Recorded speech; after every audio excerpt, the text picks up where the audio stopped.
ஜீவநீரோடை ஊழியங்கள் வழங்கும் இதயத்திற்கு இன்று ஒரு சிந்தனை.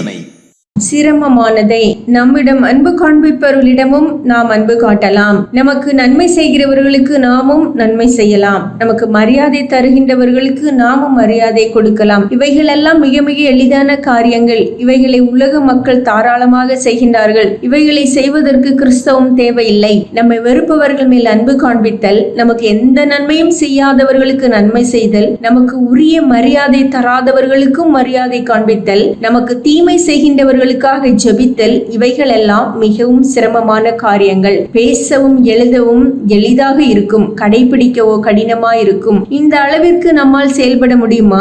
இந்த அளவிற்கு யாருடைய மனம் பக்குவப்பட்டதாக இருக்க முடியும் என்ற கேள்விகளே பலருடைய மனதில் தோன்றுகிறது. இங்கே விதமான ஒரு உயர்ந்த வாழ்க்கையை நம்முடைய சுய பலத்தினாலோ மன வலிமையினாலோ செய்யும்படி தேவன் நம்மை அழைக்கவில்லை. தேவன் விரும்புகின்ற விதமான ஒரு வாழ்க்கையை வாழ அதற்கு போதுமான வலிமையை தருகின்ற பரிசுத்த ஆவியும் அவர் தருகின்றார். ரட்சிப்பின் அனுபவத்தின் வாயிலாக நாம் பெறும் பரிசுத்த ஆவியின் பலத்தினாலேயே தேவன் விரும்புகின்ற விதமாக வாழும்படி நம்மை அழைக்கின்றார். இது போன்ற சிரமமான காரியங்களை செய்வதற்காகவே தேவன் நம்மை அழைக்கின்றார். இயேசு கிறிஸ்து ஒரு உண்மையான புரட்சியாளர். அவர் பலரால் செய்ய முடிந்ததை செய்யாமல் பலரால் செய்ய முடியாத சிரமமான காரியங்களையே செய்தார். தம்மை நிந்தித்து பல பாடுகளுக்கு உட்படுத்தியவர்களுக்காக அவர் சிலுவையில் ஜெபித்தார். தம்மை மறுதலித்த பேதுருவுக்கு முதலாவது காட்சி கொடுத்தார். மற்றவர்களால் இயலாத ஒன்றை நாம் செய்வதால் தான் நாம் கிறிஸ்தவர்கள் என்று அறியப்பட வாய்ப்பு உண்டு.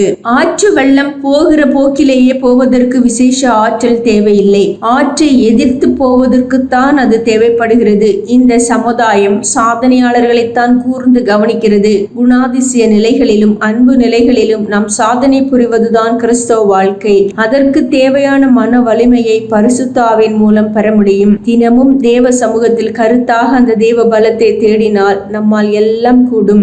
சிந்தனைக்கு, அறைக்குள் அமர்ந்து போதிப்பவன் அல்ல, வெளியே வந்து வாழ்ந்து காட்டுகிறவனே உண்மை போதகன். அறைக்குள் அமர்ந்து போதிப்பவன் அல்ல, வெளியே வந்து வாழ்ந்து காட்டுகிறவனே உண்மை போதவன்.